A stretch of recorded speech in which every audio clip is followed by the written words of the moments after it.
오늘도 인사하고 시작하겠습니다. 주님께서 함께 하시길 바랍니다. 네, 한 주 동안 잘 지내셨나요, 여러분들? 저는 지난주에 태교 여행차 제주도에 잠시 다녀왔습니다. 부서지는 파도와 또 제주의 강한 바람을 온몸으로 맞고 또 노랗게 핀 유채꽃과 빨갛게 물드는 동백꽃을 만끽하며 이 땅을 아름답게 빚으신 하나님의 손길에 감격하는 시간이었습니다. 첫날 제주공항에 도착했을 때 가장 먼저 들었던 생각은 무엇이었냐면 바로 2년 전에 교인들과 다 같이 함께 왔던 제주도 여행이었습니다. 그때 보았던 풍경들, 웃음 가득했던 대화들, 함께 했었던 그 시간들이 너무도 행복하고 소중해서 제주도 하면 제주도를 5번 갔었는데 지금까지 평생 그 생각이 가장 먼저 떠오르더라고요. 그래서 다음에 여건이 된다면 또 다시 한번 여러분들과 함께 여행을 떠나고 싶은 마음이 들었습니다. 이처럼 여행은 어디로 가는지가 참 중요하지만 누구와 함께 가느냐도 중요한 것 같습니다. 그러나 더 중요한 것이 있는데요. 여행이 좋은 사람들과 함께 가면 행복한 것처럼 우리 인생의 여행도 주님과 함께 할 때 가장 행복하다는 것입니다. 그 인생길이 비록 울퉁불퉁하고 가시밭길이어도 비바람이 몰아치는 길이고 좁은 길이어도 주님과 대화하며 찬양하며 감사하며 걷는 그 길은 세상에서 가장 행복한 길이기 때문입니다. 창세기 5장 24절에 이런 말씀이 있죠. 에녹이 하나님과 동행하더니 하나님이 그를 데려가심으로 세상에 있지 아니하였더라. 바라기는 하나님과 동행하는 우리의 인생이 되어 이 땅에서뿐만 아니라 죽어서도 영원히 주님과의 행복한 동행을 이어가는 저와 여러분 되시기를 주님의 이름으로 축복합니다. 아멘. 이제 말씀을 보겠습니다. 오늘 주님께서 우리에게 주시는 마가복음 9장은 예수님이 산에서 신비스럽게 변화하셨음을 뜻하는 산상 변모에 관한 말씀입니다. 이는 마태, 마가, 누가복음에 모두 기록되어 있는 몇 개 안 되는 말씀으로 우리가 중요하게 살펴보아야 할 말씀입니다. 내용은 아주 간단합니다. 예수님이 3명의 제자 베드로, 야고보, 요한을 데리고 어느 산에 오르셨는데 이곳에서 놀라운 일이 벌어지는 것이었습니다. 첫째는 예수님의 얼굴이 해같이 빛난 것이고 옷은 빨래하는 사람이 그렇게까지 하얗게 할 수 없을 정도로 아주 하얗게 변하셨던 것이고, 그리고는 갑자기 구약의 전설적인 인물이었던 모세와 엘리야가 등장하여 예수님과 함께 대화를 나누는 그런 장면이었습니다. 그런데 여러분, 이런 생각이 들더라고요. 왜 이곳에 다윗이나 요셉이나 다니엘이나 이런 성경 인물들이 아니라 왜 하필 모세와 엘리야가 이곳에 등장했던 것일까? 왜 하나님은 이곳에 이 둘을 등장시켰던 것일까? 그것은 하나님으로부터 십계명을 받아 율법을 전한 모세와 구약의 대표적인 예언자 엘리야를 예수님과 함께 등장시킴으로써 이제 새로운 율법과 새로운 예언을 시작하실 예수님의 시대가 시작되었음을 선포하는 것이었습니다. 이와 더불어 환한 광채를 내시는 예수님의 모습은 구약에서 예고했던 그 메시아가 바로 너희 앞에 있는 예수님이다 라는 것을 제자들에게 분명하게 보여주는 사건이라 할 수 있는 것이죠. 그렇다면 우리가 잠시 시선을 돌려 놀라운 광경을 직접 목격한 이 제자들의 시선을 한번 따라가 보겠습니다. 밝게 빛나는 예수님과 예수님 곁에 선 모세와 엘리야를 직접 보게 된 제자들은 극한의 황홀경에 빠져들 수밖에 없었습니다. 그런데 바로 이때 베드로가 엉뚱한 제안을 예수님께 하는 것 아닙니까? 5절을 보면 랍비여, 우리가 여기에 있는 것이 좋겠습니다. 초막을 3개를 져서 하나는 예수님이 사시고 하나는 모세, 하나는 엘리야 이렇게 지냈으면 좋겠습니다. 보통 저 같았으면 제 집도 좀 하나 져서 옆에 두고 싶습니다 했을 텐데, 얼마나 좋았으면 자기는 그저 바닥에서 밖에서 자도 상관없으니 세 개를 져서 함께 지냈으면 좋겠습니다 라고 이야기를 하는 것이었습니다.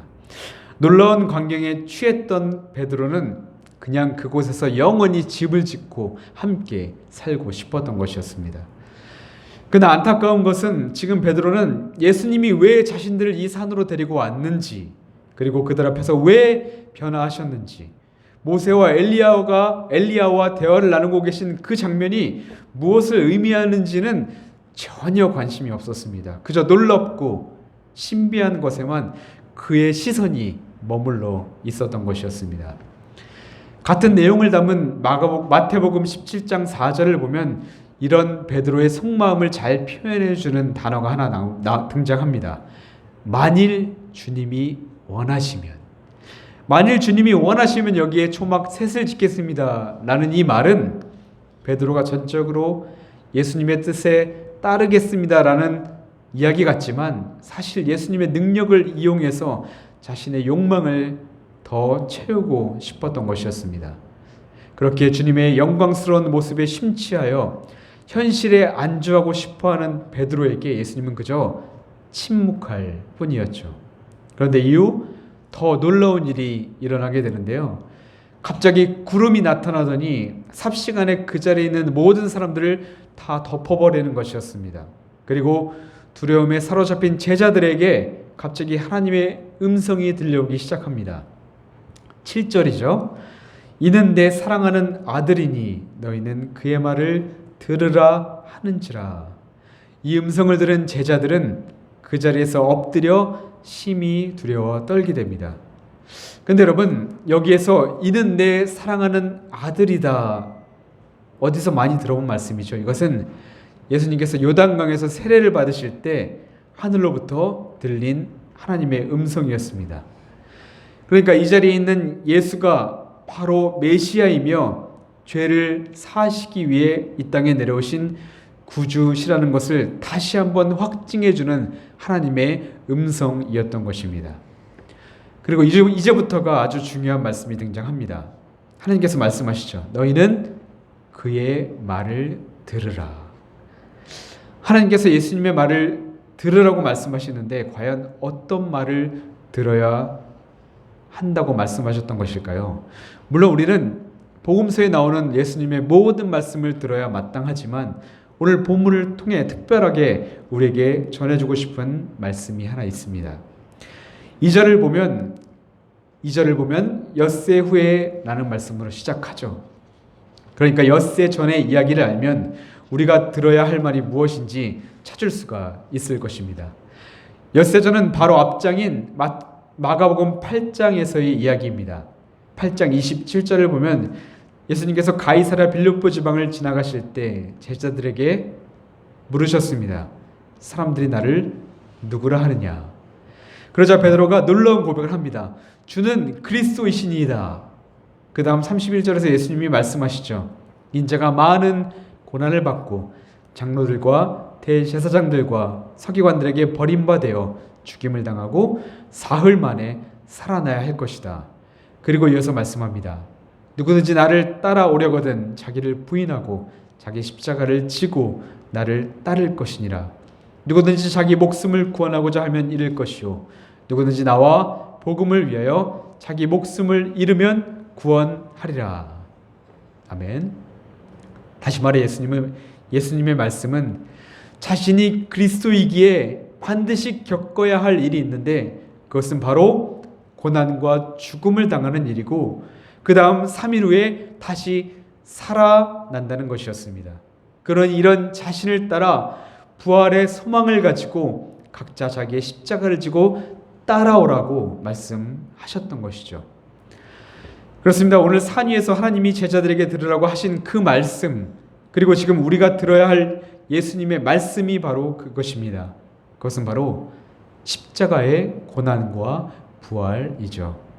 예수님은 오늘 산상변화의 사건을 통해 비록 자신이 지게 될 십자가가 고난의 십자가, 죽음의 십자가지만 그것으로 끝나는 것이 아니라 다시 부활하여 영광의 십자가로 바뀌게 될 것을 증거하셨던 것이었습니다. 그러니까 비록 너희들 앞에 고난과 죽음의 십자가가 기다린다 하더라도 실망하거나 의심하지 말고 끝까지 소망을 품고 자기를 따라오라고 당부의 말씀을 하셨던 것이었습니다.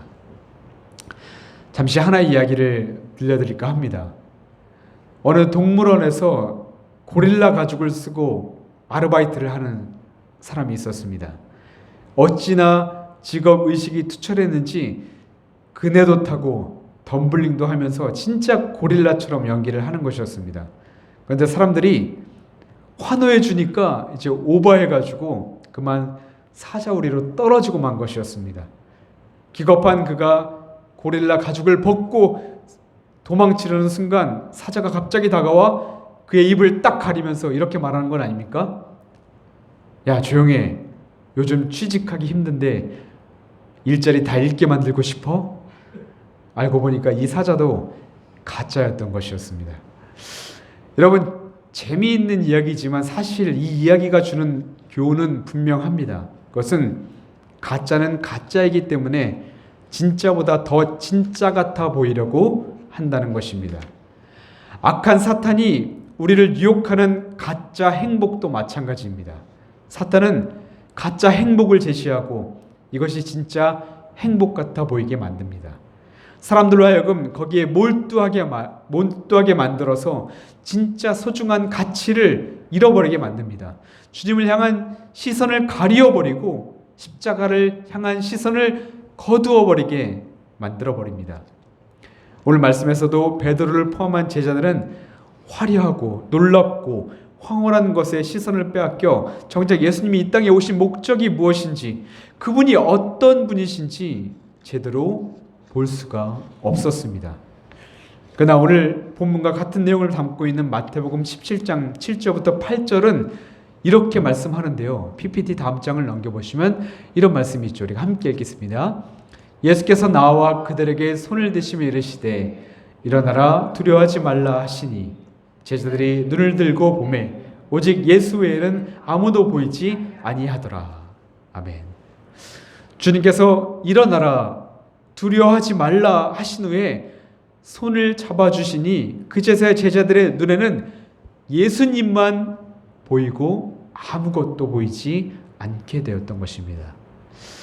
그렇습니다. 사탄의 유혹에서 벗어나 예수님만 바라볼 수 있는 것, 그것은 주님께서 우리에게 당신의 음성을 들려주시고 그리고 우리의 손을 잡아주셔야만 가능한 것입니다. 바라기는 이 자리에는 저와 여러분들도 주님께서 함께 하셔서 예수님만 보는 믿음의 눈을 갖게 되기를 간절히 바라고 소망합니다. 우리의 죄를 대신하여 죽으실 어린 양으로 오신 주님을 바라보고 그분의 십자가의 용서와 사랑을 보고 그분의 부활과 영생을 보게 되기를 바랍니다. 그렇게 주님만 바라보며 자기의 십자가를 지고 주님의 뒤를 기꺼이 따라가는 저와 여러분 되기를 주님의 이름으로 축복합니다. 아멘. 마지막으로 우리가 들어야 할 또 다른 주님의 말씀이 있어서 함께 살펴보고 마칠까 합니다. 오늘 말씀은 산 위에서 일어난 사건이었습니다. 그런데 말씀을 쭉 읽다 보면 똑같은 시간에 산 아래에서도 하나의 사건이 벌어지고 있었습니다. 그것은 본문과 바로 이어지는 9장 17절에 나오는 귀신에 들려 말도 못하고 듣지도 못하는 아이에 대한 이야기입니다. 산 위에서는 하나님이 제자들에게 너희는 그의 말을 들어라, 즉 예수님의 말씀을 들으라 하셨지만 아이러니하게도 산 아래에서는 말을 듣지 못하게 하고 말도 못하게 하는 귀신 들린 사람이 등장한 것이었습니다. 여러분, 이것이 무엇을 말씀하는 것일까요? 그것은 사탄은 우리가 하나님의 말씀을 듣지 못하고 하나님의 말씀을 입으로 고백하지 못하게 하는 존재라는 것이며, 우리가 사탄에 사로잡혀 있을 때 우리는 영적인 귀머거리, 영적인 벙어리가 되어버린다는 것입니다. 그런데 25절에서 예수님이 그 사탄에게 이렇게 말씀합니다. 말 못하고 못 듣는 귀신아, 내가 내게 명하노니 그 아이에게서 나오고 다시 들어가지 말라. 그러자 귀신이 그 즉시 소리를 지르고 떠나가게 되고 죽었다고 생각되었던 아이는 예수님의 손길에 다시 일어나게 됩니다. 예수님은 이 사건을 통해 우리가 사탄에 사로잡히면 마치 죽은 존재와도 같지만 예수님의 은혜를 입으면 다시 새로운 생명을 얻는 존재로 살아갈 수 있게 된다는 것을 우리에게 전해 주셨던 것입니다. 그렇다면 여러분, 어떻게 하면 우리가 이 악의 세력에서 벗어나 하나님의 자녀로 살아갈 수 있을까요? 그 답도 29절에 있습니다. 기도 외에 다른 것으로는 이런 종류가 나갈 수가 없느니라. 그렇습니다. 기도입니다. 예수님은 기도밖에 없다고 말씀합니다. 그리고 그 자세한 기도도 24절에 나와 있습니다. 그 아이의 아버지가 소리를 질러 이르되 내가 믿나이다. 나의 믿음 없는 것을 도와주소서. 여러분, 하나님이 가장 기뻐하시는 기도, 그리고 우리가 기도해야 될 그 기도 제목이 바로 이것이 아닐까요? 주님, 나의 믿음 없는 것을 도와주세요. 주님께서 믿음을 주시고 주님께서 도와주시고 주님의 은혜를 구하는 가장 아름다운 기도를 드렸던 것이었습니다. 사랑하는 여러분, 우리가 기도할 때 우리도 또한 주님의 귀한 음성을 듣기를 간절히 소망합니다. 기도할 때 세상이 아니라 우리 주님만 보여지기를 바랍니다. 기도할 때 주님께서 우리 구세주로 오셨음을 믿음으로 고백하게 되기를 바랍니다. 이런 우리들을 주님께서 귀신의 유혹에서 벗어나게 하시고 당신의 자녀로 살아가도록 믿음도 주시며 그때 비로소 자기 십자가를 지고 먼저 가신 예수님을 뒤따라갈 수 있는 능력도 허락해 주실 것입니다. 우리 모든 새길교회 성도들에게 주님께서 손잡아 주시고 날마다 크신 은혜로 채워주시기를 주님의 이름으로 축복합니다. 아멘. 기도하겠습니다.